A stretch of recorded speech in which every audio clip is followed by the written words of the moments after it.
Well, hello, everybody. I'm Ed Parcaut. I'm here with Brian Galke, and we're Aces53. Hello, everybody. Thank you for telling me how to say your name, so I always get it right now. The other day, I said it in the studio, and my co-host no, it's Galke. No, it's Galke. That's because I hang out with Steve. Like I said, when I was a corporate guy, 21 and a half years, nobody could get it right, so I've given up. I don't. I make sure they figure it out. But lately, I've been on a few podcasts, and they've gotten it right, but they listen to a few of my podcasts. So they know. I got you. That's the easy way to figure out how to say someone's name. Just watch the different podcasts they're on. This is true. Research them. Right. And Aces53 is started when I was in actually college, before I was truly in sales. And it was about attitude, commitment, enthusiasm, smile. And then the Joker is that unique ability you bring to the table. Could be as easy as your voice if you sold by the phone like I did, or it could be stuff like Brian does, who does facial recognition when it comes to like eyebrows and nostrils. Yes. All kinds of stuff. Everything on the face. That's right.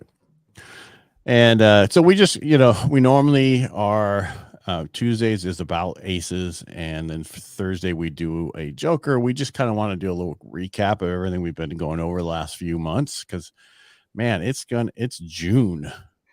We've been doing this since January.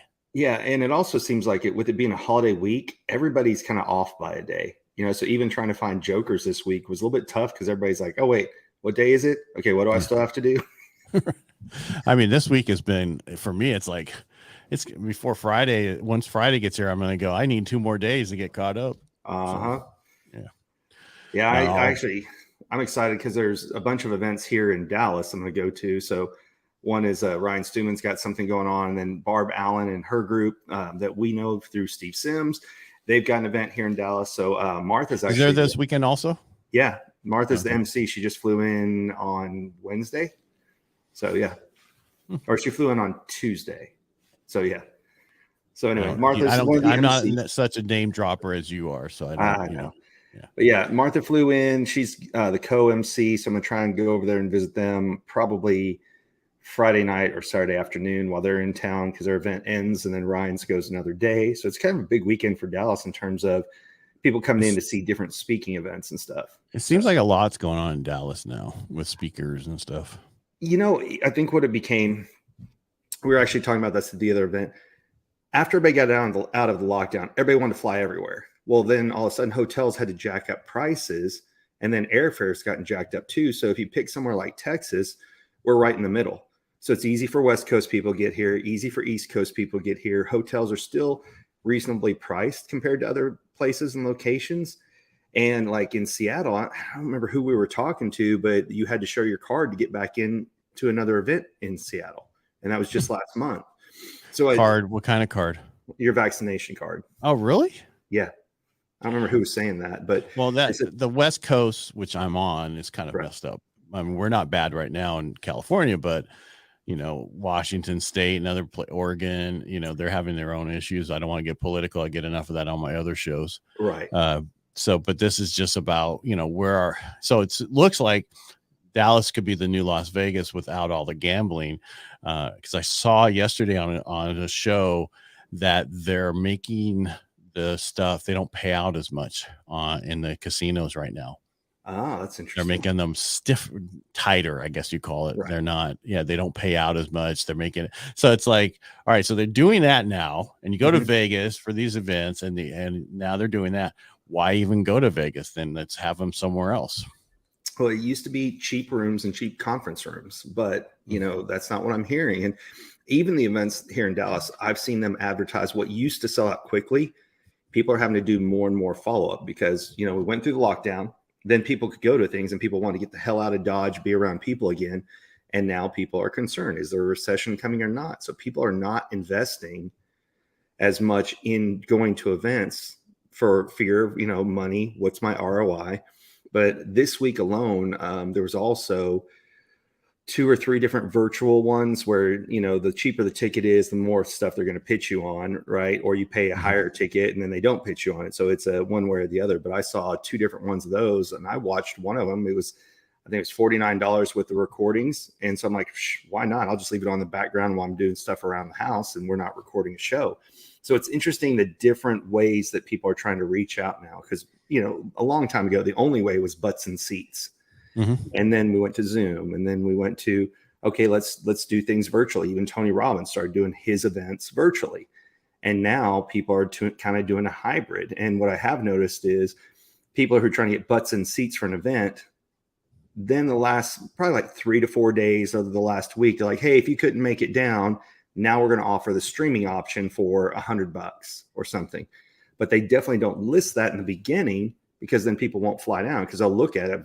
Okay, 3-day event, that's airfare, 3 nights hotel, meals, or, you know, a third of the cost to sit in my own house. A lot of people are taking that option. And then also pay for the recording, so then you can watch it anytime. Well, I just think that the recession is coming here, whatever you want to call it. The problem is we look 2 months back, so it's probably here right now, and we just don't know it. And it's going to, in 2 months from now, we'll really know that it was here. And that's why also a lot of these events, because we were going to do one, and a lot of the events that people are putting on is people are running out of money because they don't have the COVID money they were getting. They don't have additional money they were getting. And so things are much tighter now. Right. And you're right. Airfare is so expensive. I was supposed to, for my Rotary event, fly to Australia. And I said, no freaking way. It was going to cost like 10 grand. Oh yeah. Fly to, huh? I said, oh yeah, it's crazy. It's not like a 12-hour flight. It's like freaking forever. Right. And I'm like going, first of all, I'm not going to be in coach or, you know, non-business class for that long. I just won't survive. And I don't want to cost my Rotary, you know, they're not going to refund me for business class, but even regular was $6 grand. I'm like, why spend that money? I don't need to go to that. Yeah. It's something will come back, but it is interesting. I'm taking a trip to LA, and it was going to be $800 for my airfare, or I could trade in points, and it was unbelievably cheap to trade in points. So I ended up doing that just because the cost savings. Normally the trade in is kind of like an equal, like it's either $500 or 30,000 points.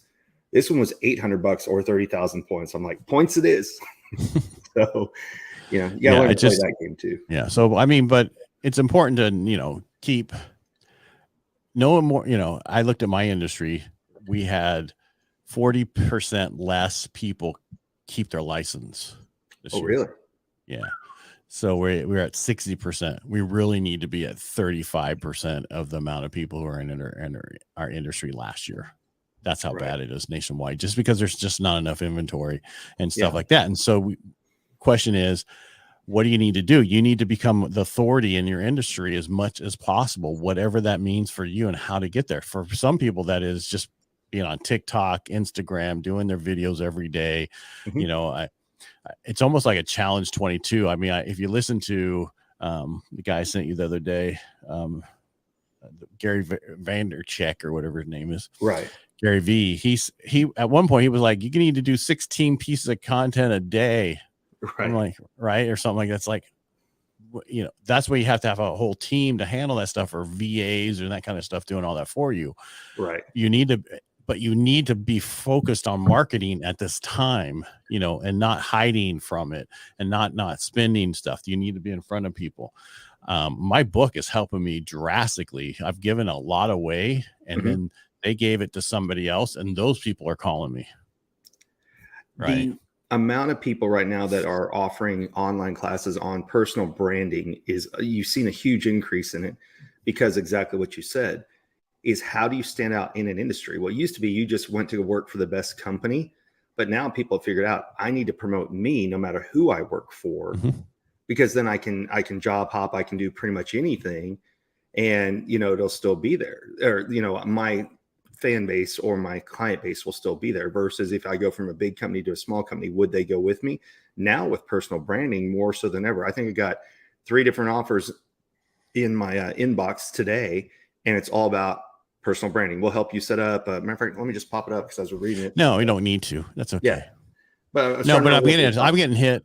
So many people going, I see all your videos, and we need to cut that up into short form videos, which I used to do a lot of, but you know, it just, with everything going on, and you're supposed to keep going no matter what. The question is, how do you do it without going broke? Mm-hmm. And that's Well, that's the challenge. And you also need to have your own time for yourself, right? Yes. You can't be working 60, 70 hours a week constantly. It just doesn't work forever. Yeah. Well, it's one of those, the answer only used to be work harder. And it didn't matter if you were traveling around because you didn't have a way to have online courses. So people had to literally be gone 300 to 330 days a year, because that was the only way to get around, right? There was no social media. There wasn't anything. People had to work longer hours. That's how you used to compete. Now it's more about get someone's attention, get them to feel like they know you, and then they'll purchase from you. Right. And it's also, go ahead. I'm sorry.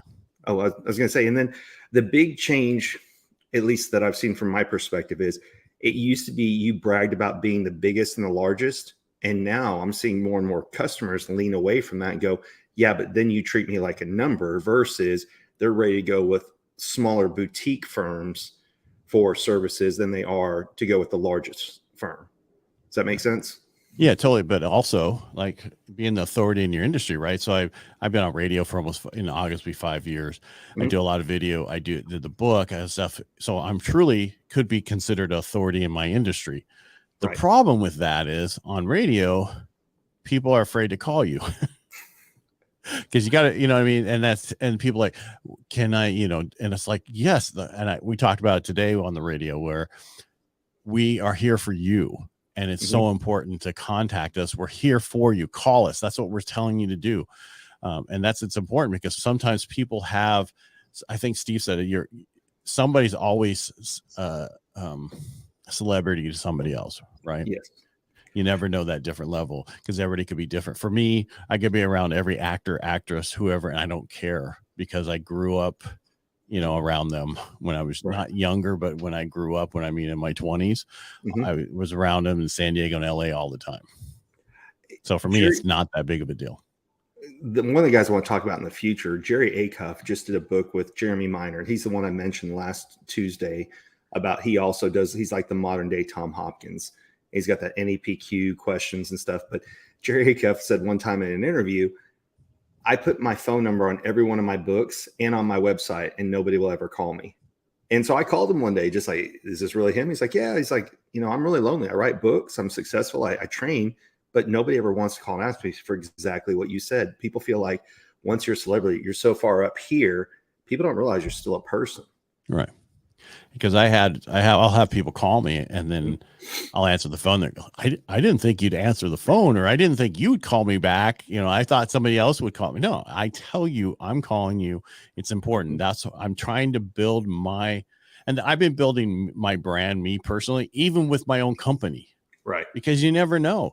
And especially with the mergers and acquisitions in this industry and companies going out of business, you really don't know, because you can do everything right and then have a government do stuff that messes up the whole industry. And that's basically where we're at. They did it with the oil when they first shut down that pipeline, right? Then all these people went out of work. They've done it many times and they don't think about it. So you can do everything right and still you're not failing, but your company fails. So you should always focus on you and build you. Agreed. And there's a book, Built to Sell. And that's what it says. When you build every company, you need to have an exit plan.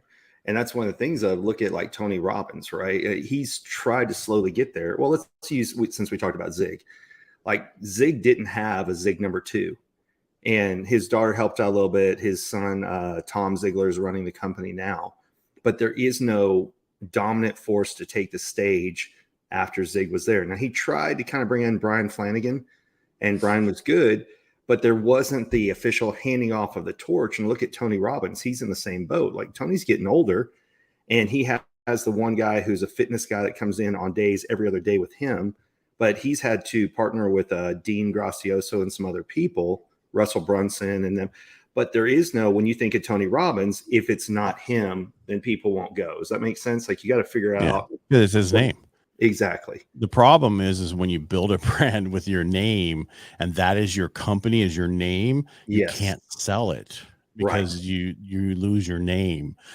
So that's the catch-22 with you, how big you are. So if you built a huge company, and that's what the company's growing. You're also there, but you're building the brand of the company. That's different, but still the original founder, it's really difficult for that company to keep going unless from the beginning they add more people in there to handle that. Yes. Right? And that kind of goes back. It's a little bit in line with what we've been covering the last few weeks. And that is, you have to have processes. You have to have standard operating procedures. You have to have scripts, because if you ever want to duplicate your success or transition it off, you need all those things. Yeah. Because you're only you. I mean, Right. And that's the problem is somebody like us, if we passed away, everything would go away. Right. Oh, your book, Right. at least you've got a book. I'm still working on mine, but you at least have a book to be your legacy. I do And I not. also have a documentary I was in. I forgot about that when I was throwing that out there. I'll be on radio forever until my podcast falls off. Right. Oh, and that's a good point. We've been talking about sales scripts and social media, but YouTube, and we obviously put these on YouTube.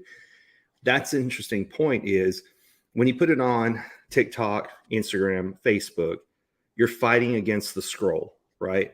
But when somebody discovers you on YouTube, they binge watch your stuff. And that's really the thing that's out there, because who owns YouTube? Google does.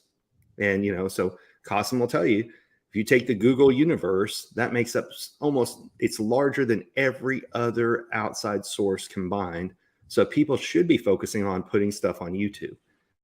Now, his formula, I think, was 6 hours a week that you need to have out there or something like that. And then, all the shorts you can put out there. But no, he would do an hour show and then cut it up into multiple segments and release it daily. Yeah, you're right. He would do an hour show and then do 6 days a week. He'd post 10 minutes of it into segments. Yeah. And that's easy to do. But the issue is, again, it's about finding the right people to do that for you. Right. I'm getting hit up by people, and I think it's because people had to cut back on hiring and paying for people to do stuff. And now I'm getting hit up I'll do it for $10 an hour. And I'm like, okay, how many hours does it take you to do a half-hour show? Right. Because it takes me 5 hours. So really it's $50. Right. Right. Not that that's expensive. That's cheap. I'm just saying there's more and there's more and more people though coming out, hitting us up going, hey, I see you're doing this. Do you need any help? Whoops. Yes. Sorry. My hand just hit everything. Well, it's okay. I'm on a desk that always rocks a little bit. So, but you're right. And that is, you have to promote yourself as much as you do your business, your product, your service, or anything like that. And that's the big difference. Is before you had to go work for the big four, companies. Now, for example, I have several friends locally who are consultants. And if they work for KPMG or, I'm drawing a blank on all the other names now, not Arthur Anderson, whatever the other names are, they can get jobs anywhere, because when you work for the big firm, that says, oh, you've put in your 60-hour work weeks and all that kind of stuff.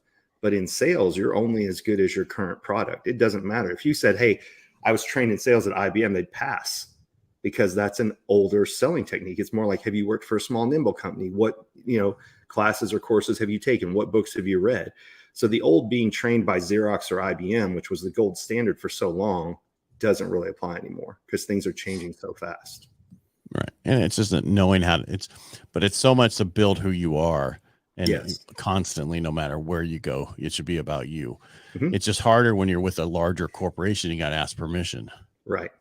And that's why I could never work for a larger company, because other than my own, because I'd have to get permission for all the stuff I do, and they'd have to look at everything before it would go out, and it would slow down my process. Oh, we got to the point at one of the places I was at that we couldn't even send out a simple email response to an issue without it going through legal and through 3 other people to verify and change the wording of it. And it's like, our customers were waiting a week to get a response on what happened. And coming from a small company, I loved the smaller feel, because in a small company, you have to wear a lot of hats, which at times sucks, but you learn more about every phase of the product because you're working so close with the people in a smaller company.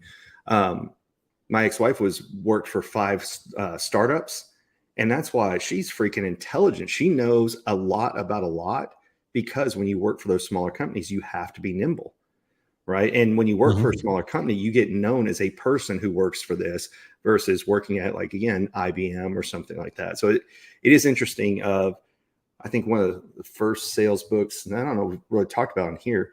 Oddly enough, I think I'm not thinking Go Rich, Rich Dad Poor Dad with Kiyosaki. What does he push in that whole thing is, if you want to make a good living, get into sales. So I bought Sales Dogs and a few of the other books that Robert Kiyosaki put out with other authors saying sales is what you get into. But it was still, he started with Xerox. So he recommended going for a larger company versus where I think most of the world is now. Well, it's just easier to get trained at a larger company than it is a smaller company. And that's like in my industry, a lot of people go work for banks in the beginning and then they go out on their own. The difference now is it's not really the same anymore. It's totally different, but it's just a matter of what you plan on doing and where you want to go, but you still need, you need to focus on who you are. What's your brand? And I hate saying that word brand really, but I mean, it's who it's, what do you stand? Basically, I would say it's what do you stand for? Who are you? And that's what you need to put out there. I'm still talking here. I'm just, it's that whole thing Gary says, jab, jab, jab, hook, right? You got to give. And I was talking to somebody the other day, a realtor who has an actual group, and I looked in there and it's like, all he's been talking about is his realtor stuff. And it's like, okay, you need to give and give and give, and then say, oh, by the way, I'm an agent. Right. I'm here to help you. Right. Yeah. Was it Groundhog Day? The one guy that's always selling insurance. He's like, oh, because every conversation is going to be about, do you have insurance? Do you have insurance? So there was a guy, it was in a different mastermind group, and they were helping a 19-year-old kid who was selling hot tubs. And I said, okay, you sell a hot tub. Have you created YouTube videos? So telling them what they need to know, maintenance of the hot tub, all these things. So even after the sale, they tell people about you. And so it's exactly what you're talking about here. And that is, even if you sell something, you still have to stand out from the product so that when people leave, they still get touch points from you and everything else. And other than, we all know about the old, what's your birthday? What's your kids' birthdays? Anniversaries that people selling you high-end products, cars, houses, things of that nature will tend to ask and or send along. But this was more at a choose your own adventure. When you needed something done, you went to his YouTube channel, and that's what got him elevated up. And he eventually moved on to some high-end sales things, but somebody gave him the advice of, what can you create YouTube videos to give to your customers after the fact? And there's a guy, I'll have to get him on here, named John Story, who he works with realtors in Arizona and other places now. But that's what he does, is like, what's your social media presence? Do you have YouTube videos for them with checklists and just ways to stand out from, yes, you have this job, but why do people want to choose you and what makes you different? Yeah, I think that's important because, you have that information for me. I have first-time home buyer, reverse mortgages, different things on my website for during the process, but I didn't think about after the process, like, oh, get ready for your tax time by making sure you have your CD. Right. There's one right there. Right. There you go. See, book number 2. No, you were frozen for a second. So I was like, oh, was that? I can just, daughter. I'll just do that every once in a while. Daughter playing video games. Yeah. I'll just do it every once in a while, just for the hell of it. I'll just freeze. So, that way I'm setting the standard. Make sure my internet's off on everything. I did freeze everything. So that's okay. Don't worry about it. We're at the end pretty much. Yeah. But no, the whole purpose of today was just to relook at what we've been doing and what we're talking about and how we want to focus on now a little bit. If everybody's up, this is what we want to do. If there's something else you want us to do, just let us know. But we're going to refocus on how to build yourself in sales, basically, going forward, whether that's a book, an Audible, some author, whatever, or somebody else to have them come on and talk also. Yeah. Like you said, with this being on June 1st, what better way to look back at what have we done the last 6 months? Give us feedback. What do you like? What do you dislike? Who was a guest you liked, right? Did you like Joe? Did you like Mary? Did you like Gary? I didn't mean for that to rhyme, but it worked out. So 5 months. Is it 5 months? January, February, March, April, May. And now today's June 1st. Right. But right. Is the baby 5 months old or is the baby 6 months old today? I think it's going to be 6 months old. I'm going to go with that. We're halfway through the year. June 30th it would probably be 6 months old. It's still going to work out this month, in the month of June. Yeah, it's okay. It's all right. I had to think about that. It's this whole week. It seems like it's already July. I know. That's because it's starting to get hot. Is that what it is? Yeah, that. And I went to lunch today with my daughter, and mosquitoes. I'm in a restaurant that has like the garage doors that open up, Right. and mosquitoes are already out. I'm like, damn it, we did so well for so long this year not to have a mosquito problem, but now I'm gonna have to take sunscreen so you don't end up more crap like this, and bug spray everywhere I go. Yeah, guess what you don't have to do in California? Wear sunscreen? Bug spray. No, I'm kidding. Obviously, the sun is always there in California. Not always. There's times it's not. True, but a good majority of it is. But you guys don't have mosquito problems? Didn't know that. Occasionally have them, but not. There occasionally one or two will come around. It's just maybe if they're standing water, someone has standing water. Yeah. At one of my past houses that I lived at, my neighbor around his thing always would have standing water, so we'd have mosquito problems. So I bought this machine that used propane tank, and it would attract the mosquitoes to it, and they go into this netting and die. And I mean, we're talking hundreds and hundreds of mosquitoes, and I got rid of them all in that area. But what really worked was getting rid of the standing water. I'm like, just connect into my damn hoses that go to the front yard. I'm tired of your. Well, that's like Florida, because it rains there almost every day due to humidity, and then they've got mosquitoes galore. Dallas is pretty bad too. Now, where I used to live, historic street, lots of big trees, and lots of standing water from time to time. And one time, my mother-in-law was down, left the back door open. My daughter had 22 mosquito bites, including like 5 on the bottom of her feet. Luckily, she wasn't learning to really walk yet, but that's just how bad they would get in our old house. If they got in, they were after you. Wow. Another reason not to live in Dallas or Texas. That part of Dallas, I agree with you on. Hold on. All right. Okay. All right. Well, again, thanks for doing this with me. This has been a great journey, and now it's over. Yeah. I'm just kidding. That's right. Now we're done. No, we're not done. We're just getting started. Yeah. Well, I was going to say a good thing to ask is for anybody who's watching, if you want to be a guest and you have some type of knowledge. I mean, we're always just thinking through our Rolodex of like, who have we talked to, who have we met, at different events we've gone to, different speakers we know. That's how Joe came about. But if you also have a topic you want to come talk about on Aces53, we're open to that as well. Mm-hmm. I mean, if you're in a different industry and you do sales in that industry and you want to explain how that works in what you do differently, or maybe you don't because you want to keep it a secret, that's okay too. But maybe, maybe you don't want to give away your special sauce that you want to keep for yourself and other stuff. But, it's really about helping everybody do better in this market because of the fact that there's no longer low-lying fruit. Exactly. So, yeah. Yep. Time to get on the ladders and start getting to the top stuff. Yep. Back to the Zig stuff. Go back to Zig, Jim Rohn. And that's what we're going to go over. I still want to keep going forward. Yes. We don't have to do it every week, but every other week or whatever, a different author and what we've learned from them and what we want to give forward because I think what we need to do is go back to the basics and then grab from the basics the most important thing for today and change it for today. Absolutely. Right. Because I think a lot of times people don't realize the old stuff is the right way. You might have to change some wording because, airplane movie wouldn't work today, but it's still funny. Right. I actually watched that part of that like 2 or 3 weeks ago. I love that show. Yeah. Automatic Pilot had to get reinflated. Yeah.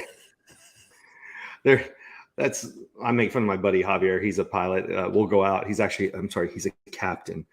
And we'll go out and people are like, oh, what do you do? He's like, I'm a captain. People go, oh, and he goes, for Spirit. And they go, oh. So I would send him the autopilot from every time that happens. I send him the pilot from airplane deflating. Right. So anyway. No, that's funny. Yeah. All right, let's get out of here. All right, you take us out. All right, y'all. Thanks for watching Aces53 with Ed and I. Again, we're here on Tuesdays and Thursdays at noon Texas time, which is Central, or 10 o'clock in Ed's time, that Pacific Coast stuff. And if you want to be one of our guests again on Thursdays, that's when we bring in a joker or somebody who has this unique or special talent or skill, or even a process that helps them in their business of selling. So with that, everybody have a great weekend, and we'll see y'all next week. All right. Bye. Thanks for being here, Brian. Thanks, Ed. Bye.